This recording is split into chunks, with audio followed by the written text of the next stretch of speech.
Hi! Good morning! So, luto tayo ng pananghalian. Ang lutuin natin ngayon is tinolang manok with alugbate. First time ko nakakita ng alugbate dito. So, tinagal-tagal ko dito. Ngayon lang ako nakakita ng alugbate. Okay, I'm gonna show you all my ricados. So, that's it. Oh, alugbate!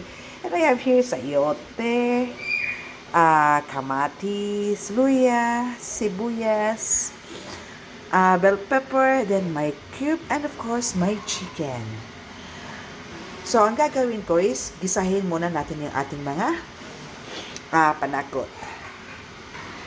Panakot or lamas. So, now I have to put some oil, just a little bit. Okay. Oh, I forgot to prepare my green onion.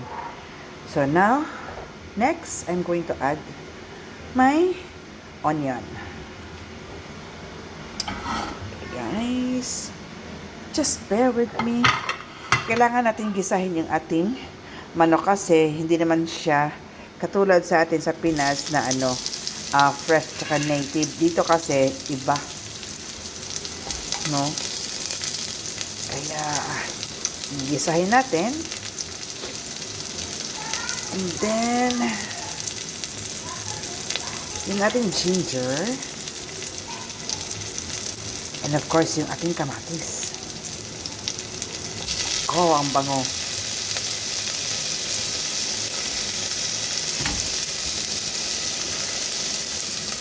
Okay, haluin natin. It's going to make some mekos. Ang bango. Then, next, na natin yung apoy. Ilagay na natin yung ating manok.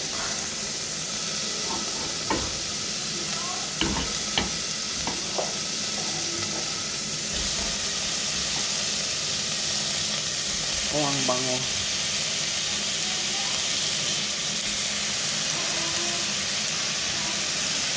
Then, haluin lang natin.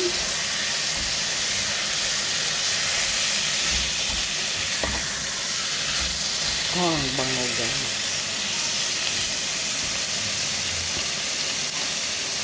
Tatakpan lang natin.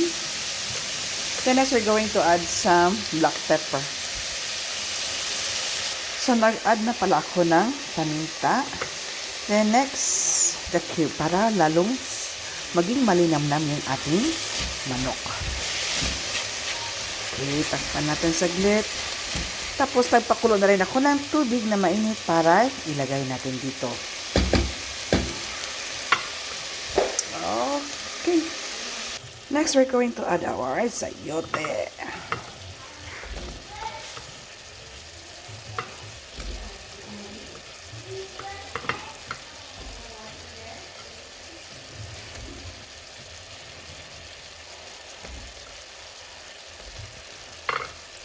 We're going to mix it.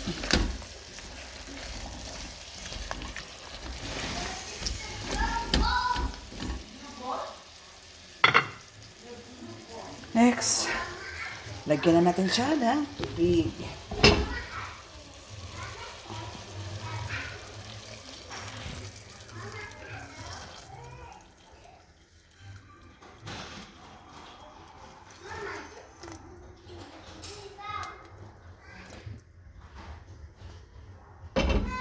So, takpan natin hanggang sa kumulo at hanggang sa lumambot yung ating sayote.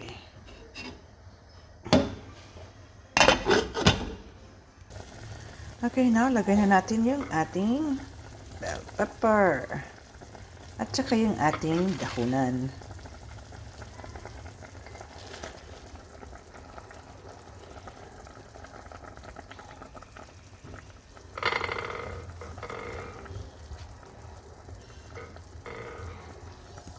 Then, tikman natin kung tama na ba yung timpla.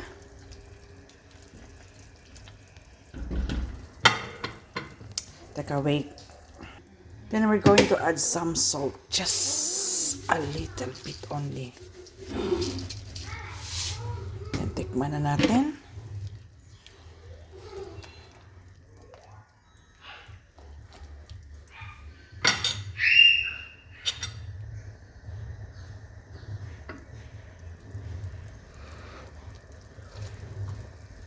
In fairness, dagdagan natin konti ng asin.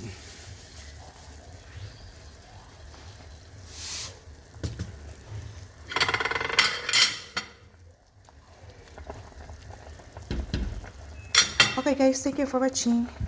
Happy lunchtime!